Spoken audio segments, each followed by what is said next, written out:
Jungkook আর কায়ের মারামারি মাঝে তখনই রুমে প্রবেশ করে সুগা, লিসা, জিমিন, ইয়োনহো, সুবিন আর ইয়নজুন। ওরা এই অবস্থা দেখে তের কাছে আসলো। তে ভয়ে কুকড়ে গেছে। তের কাছে কি হয়েছে জিজ্ঞাসা করতে তে কায়ের করা বাজে আচরণের ব্যাপারে সব বলে দেয়। জাংকুক ওর মতন কাইকে মারতেই আছে। অবস্থা বেশি বেগতিক দেখে সুগা, সুবিন, ইয়োনহো জাংকুককে দিয়ে আটকালো। জাংকুক তারপরে ছুটে গিয়ে মারতে চাইছে কাইকে, কিন্তু সুগা, সুবিন আর ইয়োনহো শক্ত করে ধরে রেখেছে বলে পারছে না। সুবিন আর ইয়োনহো মিলে কাইকে ধরে টেনে বাইরে নিয়ে গেল। বাড়ির বাইরে যেয়ে ওরা দুজনে মিলে একসাথে কয়েকটা ঘুষি আর থাপ্পড় দিয়ে বের করে দিল ওকে। কাই রাগে, জিদে, ক্ষোভে আর অপমানে চলে গেছে ওখান থেকে। এদিকে ইয়নজুন, জিমিন আর লিসা মিলে তেকে ধরে বেডে বসিয়ে দিল। জিমিন বেডসাইড টেবিল থেকে পানি নিয়ে তেকে খাওয়ালো। তখনও জাংকুক রাগে ফুঁসছে। তে একদম চুপ হয়ে গিয়েছে। জাংকুক রেগে সেন্টার টেবিলে এক লাথি দিয়ে ভেঙে ফেললো। তে কেঁপে উঠলো জাংকুকের এমন রাগে। জাংকুক সাথে সাথে হুঙ্কার দিয়ে উঠলো, আমাকে বলতে পারো আমি তোমার সুযোগ নিতে এসেছি?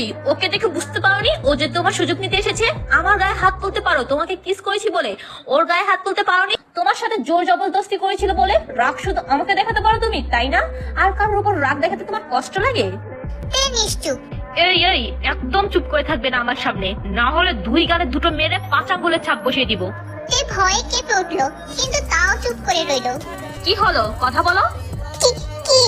চুপ, একদম চুপ। আবার জিজ্ঞেস করছো কি? এবার শব্দ করে কেটে দিল জাংকুকের বকা দেওয়া। জাংকুক বিরক্ত হয়ে ওর দিকে তাকালো।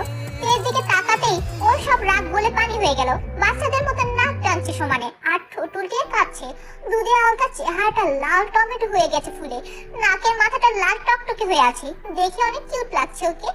জাংকুকের ঠোঁটের কোণে স্মিত হাসি ফুটে উঠলো। মুহূর্তেই আবার চেহারাটায় রাগী ভাব নিয়ে আসলো। ওহ ড্যাম ইট। জাংকুক বেরিয়ে গেল তের রুম থেকে। জাংকুকের পেছনে পেছনে সুগা আর লিসাও বেরিয়ে গেল। সুবিন, ইয়নজুন, জিমিন আর ইয়োনহো তেকে মিলে সান্ত্বনা দিয়ে নিচে চলে গেল। এর সাথে সাথে রুমের গেট লক করে দিল। ও আর নিচে যায়নি। তের বাপ্পি আর মাম্মা মিলে সব গেস্টদের বিদায় দিয়ে তারাও ফ্রেশ হয়ে নিল। তের মাম্মাম থেকে রাতে ডিনার করার জন্য ডাকতে গেলে তে সাফ মানা করে দেয় যে ও খাবে না। এরপর তের মাম্মাম বাপি উভয় তেকে ডেকেছে খাওয়ার জন্য, কিন্তু তে রাজি হয়নি। ইনফ্যাক্ট ও রুমের দরজাই খোলেনি। তের বাপ্পি আর মাম্মাম তের জেদের কাছে হার মেনে চলে গেল। এদিকে তের কিছুই ভালো লাগছে না। বারবার শুধু একটু আগে ঘটে যাওয়া ঘটনা ভাবছে। ঘটনাটা মনে পড়তেই ওর পুরো শরীর শিউরে উঠছে। জাংকুক যদি আর সঠিক সময় না আসতো তখন কি হতো ওর? বড় টেডিটার কোলে শুয়ে মাঝারি টেডিটাকে জড়িয়ে ধরে ভাবছে ও জাংকুক যে ওকে ভালোবাসি কথাটা বলেছে। ভাবতেই ওর চেহারায় খুশির ঝলক দেখা দিল। তে আরো জড়সড় হয়ে টেডির কোলের ভেতর ঢুকে গেল। জাংকুকের কথাগুলো ভেবে মুচকি মুচকি হাসছে ও। আর যখন জাংকুক কিস করেছিল তখন মনে এক অজানা অনুভূতি করার আসছিল। অনুভূতিটা খুব প্রখর ছিল। এমন অনুভূতি হচ্ছিল তখন মনে হয়েছিল সময়টা যদি এখানেই থেমে যেত তবে মন্দ হতো না। তো এগুলো ভাবছিল, আচ্ছা জাংকুক যদি সত্যি আমাকে ভালোবেসে থাকে তাহলে এতদিন বলেনি কেন এই কথা? মনে হয় নার্ভাস ছিল খুব, তাই এটাই হয়তো হবে। ইস, আজকে জাংকুককে ওভাবে থাপ্পড় মারাটা আমার একদম উচিত হয়নি। ও তো নিশ্চয়ই খুব রাগ করেছে আমার উপর। কিন্তু ও যে আমাকে কিস করলো তখন কিন্তু সত্যি বলতে আমার একটু রাগ হয়নি, বরং ভালোই লেগেছিল। এক অন্যরকম ভালো লাগা আর লজ্জা মিশ্রিত অনুভূতি কাজ করছিল। আচ্ছা, আমি ওকে নিয়ে এত কেন ভাবছি? তবে কি আমার মনে ও জায়গা করে নিয়েছে? আর এই অনুভূতিকে প্রথম প্রেমে পড়ার অনুভূতি বলা যায়? না না, এসব কি ভাবছি আমি? ধুর, ভাবছি তো ভাবছি, কি হয়েছে এতে? কিন্তু সত্যি কি এটা প্রথম ভালোবাসার অনুভূতি নাকি অন্য কিছু? অন্য কিছু কি বা হবে? তারপরে নিজেকে কিছুদিন সময় দিয়ে দেখতে চাই আমি। এমনও তো হতে পারে এটা শুধু আমার ভালো লাগা। তে আমার নানান ধরনের কথা ভাবছে। এসব ভাবতে ভাবতে ও ঘুমিয়ে গেল। এদিকে জাংকুক ভীষণ রেগে আছে তের উপর। কারণ একটাই, তে ওকে থাপ্পড় মেরেছে। আজ পর্যন্ত কেউ ওর গায়ে হাত তোলার সাহস পায়নি, কিন্তু আজ তে সেই সাহসটা দেখিয়েছে। ভাবতেই রাগ লাগছে জাংকুকের। হঠাৎ ওর মনে পড়লো তে থাপ্পড় মারার কারণটা। সাথে সাথেই জাংকুক মাথায় হাত দিয়ে চুল আঁকড়ে ধরলো। ওহ নো, এটা আমি কি করেছি? আমি থেকে আমি ওকে কিস করেছি, তাও রাগের মাথায়। আবার আই লাভ ইউ বলে দিয়েছি। ওহ গড ড্যাম ইট, কাজটা একদমই ঠিক হয়নি। জাংকুক এইসব অস্থিরতার মাঝে আবারও রেগে উঠলো। আর বাই দ্য ওয়ে, কায়ের সাহস কি করে হলো টিকে টাচ করার? আজকে তো ওকে আমি মেরেই ফেলতাম যদি না ওরা আমাকে আটকাতো। কেন যে আটকাতে গিয়েছিল ওরা আল্লাহ জানে। না হলে আজকে ওর শেষ দিন হতো এই পৃথিবীতে। বাট তে তো এখন সত্যি সত্যি ভাবছি যে আমি ওর সুযোগ নিতে চেয়েছি, তাই ওকে কিস করেছি। তে তো রিয়েক্ট করার কথাই, কারণ ও এঙ্গেজ। সো অন্য একজন ওকে কিস করলে অবশ্যই ও সেখানে স্বাভাবিকভাবে নিবে না। তের মাইন্ডে এখন আমাকে নিয়ে কি চলছে? ওর কি আমার প্রতি একটু ফিলিংস নেই? না না, আমি এসব কি ভাবছি? আমার প্রতি ওর কোনো ফিলিংস কেন থাকবে? ও তো আমাকে সহ্যই করতে পারে না। জাঙ্কুকের চেহারাটা আরো মলিন হয়ে গেল। জাঙ্কুক বলছে, কি দোষ করেছিলাম আমি? তোমাকে কেন আমার ভালোবাসতে হলো? এসব নানা ধরনের কথা ভাবতে ভাবতে জাঙ্কুক ওয়াইনের গ্লাসে মুখ দিল। ওর দৃষ্টি স্থির হয়ে আছে সামনে ল্যাপটপে থাকা তের হাসি মাখা ছবিটার দিকে। জাঙ্কুক বর সেজে দাঁড়িয়ে আছে তার প্রিয়তমার জন্য। তে মুচকি হেসে জাঙ্কুকের দিকে এগিয়ে যেতে গেলে অন্য একটি মেয়ে এসে জাঙ্কুকের হাতে হাত রাখে। জাঙ্কুকও সেই মেয়েটির হাতে চুমু দিয়ে মেয়েটিকে জড়িয়ে ধরে। তে সামনে জাঙ্কুক অন্য একটি মেয়েকে নিয়ে চলে গেল বিয়ে করতে। এসব স্বপ্নে দেখে তে লাফ দিয়ে ঘুম থেকে উঠে বসলো। আশেপাশে তাকিয়ে জোরে কয়েকটা শ্বাস ফেললো। ও এখনো চোখ বন্ধ করে বসে আছে। রাগে ওর শরীর জ্বলে যাচ্ছে, কারণ একটাই, জাঙ্কুক কেন অন্য একটি মেয়েকে বিয়ে করতে নিয়ে গেল। এসব ভেবেই সকাল সকাল তের মেজাজটা বিগড়ে গেল। ও কম্বলের নিচ থেকে উঠে ওয়াশরুমে ঢুকে পড়লো। মুখে কতক্ষণ পানির ঝাপটা দিতেই ও বুঝতে পারলো ও স্বপ্ন দেখেছে, কিন্তু তাও মেজাজ 880 ভোল্টেজ গরম হয়ে আছে। তে ফ্রেশ হয়ে শাওয়ার নিয়ে বের হয়ে ধীরে সুস্থে রেডি হয়ে নিচে গেল। এত সকালে তেকে দেখে মিসেস জিন হা হয়ে গেল। মিস্টার আরেব নিজের চোখ ডলে ভালো করে দেখে নিল এটা আসলেই তার মেয়ে তে। তুমি এত সকালে? কয়টা বাজে? মাত্র 8টা বাজে। ওহ, কি হয়েছে মামুনি, তোমার মুড অফ মনে হচ্ছে? কিছু হয়নি বাপ্পি। গতকাল রাতে কি হয়েছিল? এত করে ডিনারের জন্য আমি আর তোমার বাপ্পি তোমাকে ডাকলাম, কিন্তু তুমি কোনো সাড়াই দিলে না। ভালো লাগছিল না তাই। আমার মামুনিকে কে কি বলেছে বলো তো? কই না তো। তাহলে গাল ফুলিয়ে রেখেছে কেন? এমনি বাজে স্বপ্ন দেখেছি তাই। কি এমন দেখেছো যে সব সময় যেই মুখে হাসি থাকে আজ সেই মুখে চন্দ্রগ্রহণ হয়ে আছে? মাম্মা ওই যে না কিছু না। উফ, এই রে, একটু হলেই তো স্বপ্নের দেখা জাঙ্কুকের কথাটা বলে দিতাম, একটুর জন্য বেঁচে গেছি। কিছু একটা বলতে যেও থেমে গেলে মনে হলো। আচ্ছা, তোমরা আমাকে জেরা করছো কেন? জেরা কই করছি, জাস্ট জিজ্ঞাসা করলাম। ব্রেকফাস্ট দাও তাড়াতাড়ি। দিচ্ছি, বসো। মিসেস জিন পেটে খাবার দেওয়ার পর তে তাড়াতাড়ি করে খেয়ে কলেজের জন্য বেরিয়ে গেল। ও গাড়ি ড্রাইভ করছে আনমনে, মাথায় বারবার স্বপ্নে দেখা দৃশ্যগুলো করা নাড়ছে। ও চাইছে না এসব ভাবতে, কিন্তু তাও এসব ভাবা বন্ধ করতে পারছে না। স্পেশালি জাঙ্কুকের দৃশ্যটা নয়। এর মেজাজ খারাপ হয়ে গেল আবার মুহূর্তের মধ্যে। পার্কিং এরিয়াতে গাড়ি রেখে আশেপাশে চোখ বুলিয়ে দেখলো কোথাও জাঙ্কুকের গাড়ি নেই। তার মানে জাঙ্কুক এখনো আসেনি, কিন্তু ওর তো এতক্ষণে চলে আসার কথা। তাহলে কি আমি আজকে একটু বেশি আগে চলে এসেছি?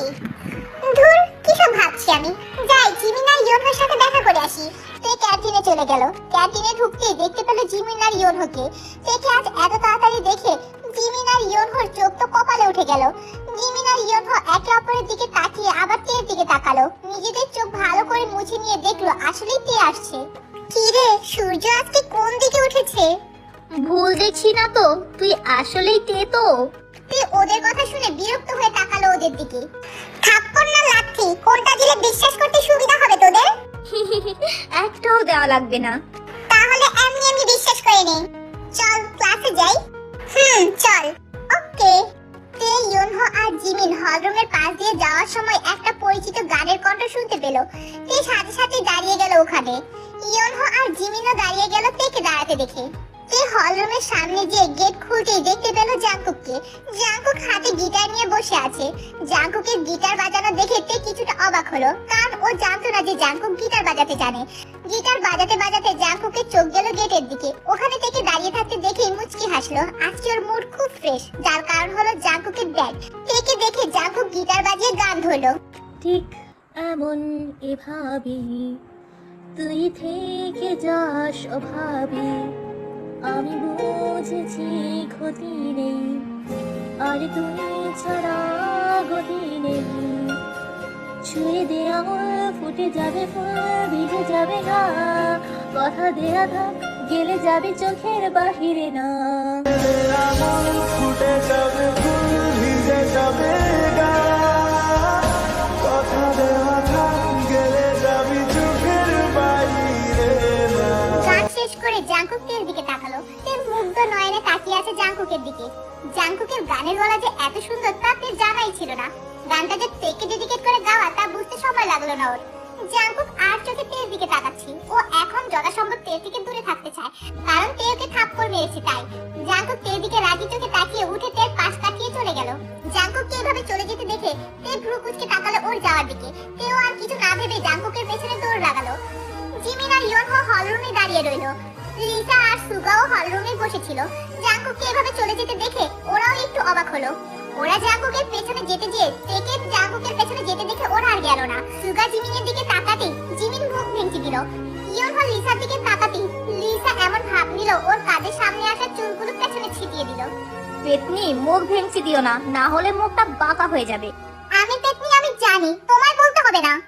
নিজের প্রশংসা নিজেই। হ্যাঁ তো? আচ্ছা, এত ঝগড়া কেন করো তুমি? কি? আমি ঝগড়া করি? আমি ঝগড়া করি? এই তো দেখো, এখনো তো কেমন ঝগড়া করছো। আমি না, তুই ঝগড়া করিস। তোর 14 গোষ্ঠীর ফ্রেন্ড সার্কেল ঝগড়া করে।